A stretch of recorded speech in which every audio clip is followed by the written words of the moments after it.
ಹರೇ ಕೃಷ್ಣ. ನಮಸ್ತೆ ಸ್ನೇಹಿತರೆ, welcome back to my Shrihari Krupe YouTube channel. ಇವತ್ತಿನ ಸ್ಪೆಷಲ್ ಏನಪ್ಪ ಅಂದರೆ ರಾಗಿ ಅವಲಕ್ಕಿ. ಹೌದು, ಇದನ್ನು ತುಂಬ ರೋಡ್ ಸೈಡಲ್ಲೆಲ್ಲ ಮಾರ್ಕೊಂಬರ್ತಾರೆ. ನಿಮಗೆ ಎಸ್ಪೆಷಲಿ ಎಲ್ಲಿ ಅಂದರೆ ಕಾಮಧೇನು ಕ್ಷೇತ್ರ, ಲಕ್ಷ್ಮೀಪುರ ರಾಘವೇಂದ್ರ ರಾಯರು ದೇವಸ್ಥಾನಕ್ಕೆ ಹೋದಾಗ ಅಲ್ಲಿ ತುಂಬ ಮಾಡ್ತಾಯಿರ್ತಾರೆ. ಸೇರ್ಗಟ್ಟಲೆ ಮಾಡ್ತಿರ್ತಾರೆ ಮತ್ತು ಕೆ ಜಿಯಲ್ಲಿ ಮಾಡ್ತಿರ್ತಾರೆ.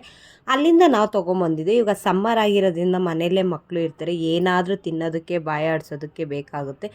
ಎಸ್ಪೆಷಲಿ ಹೊರಗಡೆ ಇವಾಗ ಟ್ರಿಪ್ ಹೋಗ್ತೀವಿ ಅಂತಂದರೆ ಇದನ್ನು ಮಾಡಿಕೊಂಡು ತೊಗೊಂಡೋದ್ರೆ ತುಂಬ ಅಂದರೆ ತುಂಬ ಚೆನ್ನಾಗಿರುತ್ತೆ. ಕ್ರಿಸ್ಪಿಯಾಗಿರುತ್ತೆ. ವಿತ್ ಈವ್ನಿಂಗ್ ಟೈಮು ಒಂದು ಸ್ನ್ಯಾಕ್ಸ್ ಟೈಪು ಇದನ್ನು ಟೀ ಜೊತೆ ತಿನ್ಬೋದು. ಬೇರೆ ಹೊರಗಡೆಯಿಂದ ಜಾಸ್ತಿ ಆಯಿಲ್ ಇರೋವಂಥ ಐಟಮ್ನ ತಂದು ತಿನ್ನೋ ಬದಲು ಮನೆಯಲ್ಲೇ ಈ ಥರ ಒಂದು ಸ್ನ್ಯಾಕ್ಸ್ನ ರೆಡಿ ಮಾಡಿ ಇಟ್ಕೊಂಡ್ರೆ ಒಂದು 15 ಡೇಸ್ 20 ಡೇಸ್ ಇದನ್ನು ಸ್ಟೋರ್ ಮಾಡ್ಬೋದು. ಇದಕ್ಕೆ ಏನೇನು ಬೇಕು ಅಂತ ತೋರಿಸ್ತಿದ್ದು ನೋಡಿ. ರಾಗಿ ಅವಲಕ್ಕಿ. ಮೊದಲಿಗೆ ರಾಗಿ ಅವಲಕ್ಕಿ ನಾನೊಂದು 2 ಸೇರಷ್ಟು ತೊಗೊಂಡಿದ್ದೀನಿ. ಅದಕ್ಕೆ ಸಣ್ಣದಾಗಿ ಸ್ಲೈಸಸ್ ಥರ ಕಟ್ ಮಾಡಿ ಇಟ್ಕೊಂಡಿರೋ ಒಂದು ಬೌಲಷ್ಟು ಕೊಬ್ಬರಿ, ಕಡಲೆ ಬೀಜ, ಬ್ಯಾಡಗಿ ಮೆಣಸಿನ್ಕಾಯಿ ಮತ್ತು ಬೆಳ್ಳುಳ್ಳಿ ಎಲ್ಲ ಒಂದೊಂದು ಬೌಲಷ್ಟು ತೊಗೊಂಡಿದ್ದೀನಿ. ಇದಕ್ಕೆ ನಾನಿಲ್ಲಿ ಮಿಕ್ಸಿಂಗಿಗೆ ಅಚ್ಕಾರದ ಪುಡಿ ಮತ್ತು ಉಪ್ಪು, ಅರಿಶಿನ ಮೂರನ್ನೂ ಒಟ್ಟಿಗೆ ತೊಗೊಂಡಿದ್ದೀನಿ. ಅಚ್ಕಾರದ ಪುಡಿ ಸ್ವಲ್ಪ ಜಾಸ್ತಿ ತೊಗೊಂಡಿದ್ದೀನಿ, ಸ್ಪೈಸಿಯಾಗಿರಲಿ ಅಂತ. ಅದಕ್ಕೆ ರುಚಿಗೆ ತಕ್ಕಷ್ಟು ಉಪ್ಪು ಮತ್ತು ಒಂದು ಅರ್ಧ ಚಮಚ ಇಲ್ಲ 1 ಚಮಚದಷ್ಟು ಅರಿಶಿನ ಪುಡಿಯನ್ನು ತೊಗೊಂಡಿದ್ದೀನಿ. ಜಾಸ್ತಿ ಅಂದರೆ ಸ್ವಲ್ಪ ಆಯಿಲಲ್ಲೇ ಇದನ್ನೆಲ್ಲ ಫ್ರೈ ಮಾಡೋದ್ರಿಂದ ಒಂದು 75 ml ಅಷ್ಟು ಆಯಿಲ್ನ ಹಾಕ್ಕೊಂಡು ಚೆನ್ನಾಗಿ ಬಿಸಿ ಮಾಡ್ಕೊತಾ ಇದ್ದೀನಿ. ನೋಡಿ, ಆಯಿಲ್ ಬಿಸಿ ಆಗ್ತಿದ್ದ ಹಾಗೆ ಕಡಲೆ ಬೀಜನ ಕೆಂಪಳ್ಳಂಗೆ ಚೆನ್ನಾಗಿ ಕ್ರಿಸ್ಪಿಯಾಗಿ ಕರ್ಕೊಬೇಕು. ಸ್ವಲ್ಪ ಪೇಷನ್ಸ್ ಇಟ್ಕೊಂಡು ನೀಟಾಗಿ ಮಾಡಿಕೊಂಡ್ರೆ ತುಂಬ ಚೆನ್ನಾಗಿರುತ್ತೆ. ಕಡಲೆಬೀಜ ಚೆನ್ನಾಗಿ ಬ್ರೌನಿಷ್ ಕಲರ್ ಆಗಿ ಕ್ರಿಸ್ಪಿಯಾಗಿ ಬಾಯಿಗೆ ಇಕ್ತಾಯಿದ್ರೆ ಇನ್ನೊಂಚೂರು ಹಾಯ್ಕೊಂಡು ಕಡಲೆಬೀಜನೇ ತಿನ್ನೋ ಥರ ಇರಬೇಕು. ನೋಡಿ ಎಷ್ಟು ಚೆನ್ನಾಗಿ ನೀಟಾಗಿ ಬ್ರೌನಿಷ್ ಕಲರ್ ಆಗಿದೆ.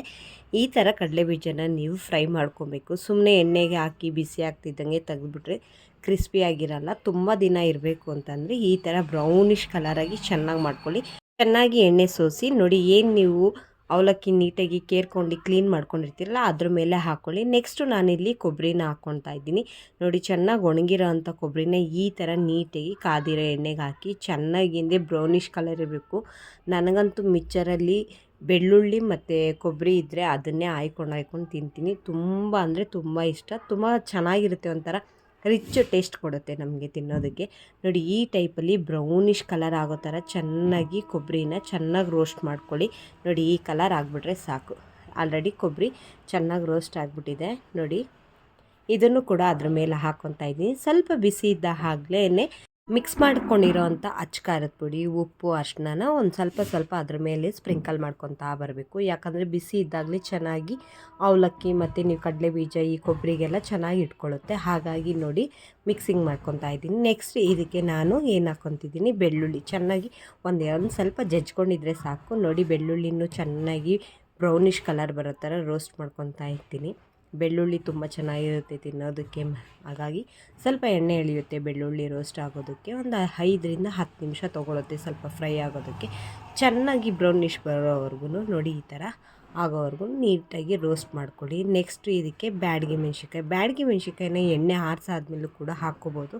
ಅದು ಜಾಸ್ತಿ ನಿಮಗೆ ಟೈಮ್ ತೊಗೊಳ್ಳೋದಿಲ್ಲ. ಸುಮ್ಮನೆ ಎಣ್ಣೆ ಒಳಗೆ ಹಾಕಿ ಹಿಂಗೆ ಹಾಕ್ತಿದ್ದಂಗೆ ಉಬ್ಕೊಂಬಿಡುತ್ತೆ, ತೆಕ್ಕೊಂಬಿಡ್ಬೇಕು. ನೆಕ್ಸ್ಟು ಕಡಲೆಪಪ್ಪನ್ನು ಬೇಕಾದರೆ ನೀವು ಬಿಸಿ ಎಣ್ಣೆ ಚೆನ್ನಾಗಿ ಕಾದ್ಬಿಟ್ಟಿದೆ ಅಂದರೆ ಹಾಫ್ ಮಾಡಿ ಕೂಡ ನೀವು ಅದನ್ನು ರೋಸ್ಟ್ ಮಾಡ್ಕೊಬೋದು. ನೆಕ್ಸ್ಟು ನಾನಿಲ್ಲಿ ಕಡಲೆಪಪ್ಪನ್ನ ನೋಡಿ ಹಾಕ್ಬಿಟ್ಟು ಚೆನ್ನಾಗಿ ಇದನ್ನು ಸ್ವಲ್ಪ ರೋಸ್ಟ್ ಮಾಡ್ಕೊತಾ ಇದ್ದೀನಿ. ಇದೆಲ್ಲ ರೆಡಿ ಆಗ್ತಿದ್ದ ಹಾಗೆ ಕರಿಬೇವನ್ನು ಚೆನ್ನಾಗಿ ರೋಸ್ಟ್ ಮಾಡ್ಕೊಂಡು ಕೂಡ ಹಾಕ್ಕೊಂಡು ಇದಕ್ಕೆ ನೀಟಾಗಿ ಮತ್ತೆ ಏನು ಒಂದೊಂದು ರೌಂಡ್ ಹಾಕ್ತಾ ಇದ್ದಂಗೆ ಅಚ್ಕಾರದ ಪುಡಿ, ಉಪ್ಪು, ಅರಿಶಿನ ಮಿಕ್ಸ್ ಮಾಡ್ಕೊತಾ ಬಂದರೆ ತುಂಬ ಚೆನ್ನಾಗಿರುತ್ತೆ. ನೋಡಿ, ಈವ್ನಿಂಗ್ ಟೈಮ್ ಸ್ನ್ಯಾಕ್ಸ್ಗೆ ತುಂಬ ಚೆನ್ನಾಗಿರುತ್ತೆ. ನಾನು ಲಾಸ್ಟಿಗೆ ಇದು ಕಡಲೆಪಪ್ಪು, ಕರಿಬೇವನ್ನು ಕೂಡ ಹಾಕ್ಕೊಂಡು ಒಂದು ರೌಂಡ್ ಮಿಕ್ಸಿಂಗ್ ಮಾಡಿಕೊಂಡು ಯಾವುದಾದ್ರೂ ಒಂದು ಟಪ್ಪರ್ ವೇರ್ ಬಾಕ್ಸ್ಗೋ ಇಲ್ಲ ಎಂತಕ್ಕಾದರೂ ಸ್ಟೋರ್ ಮಾಡಿಟ್ಕೊಂಡ್ರೆ ಓಕೆ. ನೋಡಿ, ಬೇಕು ಅಂತಂದರೆ ನಿಮಗೆ ಮಕ್ಕಳು ತಿನ್ನೋದ್ರಿಂದ ಸ್ವಲ್ಪ ಬೇಕು ಅಂತಂದರೆ ಬಿಸಿ ಇದ್ದಾಗೇನೆ ಏನಿದೆಲ್ಲ ಕರೆದಿರ್ತೀರಲ್ಲ ಅದು ಬಿಸಿ ಇದ್ದಾಗಲೇ ಸ್ವಲ್ಪ ಒಂದು ಚಮಚದಷ್ಟು ಸಕ್ಕರೆನ ಮಿಕ್ಸ್ ಮಾಡಿಕೊಂಡ್ರೆ ಚೆನ್ನಾಗಿರುತ್ತೆ ತಿನ್ನೋದಕ್ಕೆ. ಕೆಲವರಿಗೆ ಇದು ಇಷ್ಟ ಆಗೋಲ್ಲ, ಬಟ್ ನಮ್ಮನೆ ಮಕ್ಕಳಿಗೆಲ್ಲ ಇಷ್ಟ ಆಗುತ್ತೆ. ಹಾಗಾಗಿ ನಾನು 1 ಚಮಚದಷ್ಟು ಸಕ್ಕರೆಯನ್ನು ಸ್ಪ್ರಿಂಕಲ್ ಮಾಡಿಕೊಂಡು ಮಿಕ್ಸ್ ಮಾಡಿ ಒಂದು ಬೌಲ್ಗೆ ಇದನ್ನು ಸ್ಟೋರ್ ಮಾಡ್ಕೊತಾ ಇದ್ದೀನಿ. ನಾವು ರಾಯರು ದೇವಸ್ಥಾನಕ್ಕೆ ಮಂತ್ರಾಲಯಕ್ಕೆ ಬುಕ್ ಮಾಡಿದ್ದು. ಹಾಗಾಗಿ ಇದನ್ನು ನಾನು ಮಾಡ್ಕೊಂಡಿದ್ದೀನಿ. ಯಾಕಂದರೆ ಹೊರಗಡೆ ಟ್ರಿಪ್ ಹೋಗಬೇಕಾದ್ರೆ ಈ ಥರದ್ದೆಲ್ಲ ತಿನ್ನೋದಕ್ಕೆ ತುಂಬ ಅಂದರೆ ತುಂಬ ಚೆನ್ನಾಗಿರುತ್ತೆ. ಹಾಗಾಗಿ ಮಂತ್ರಾಲಯ ಹೋಗಿ ಬಂದಿರೋ ವಿಡಿಯೋನು ಕೂಡ ನಾನು ಅಪ್ಲೋಡ್ ಮಾಡ್ತೀನಿ. Thank you for watching.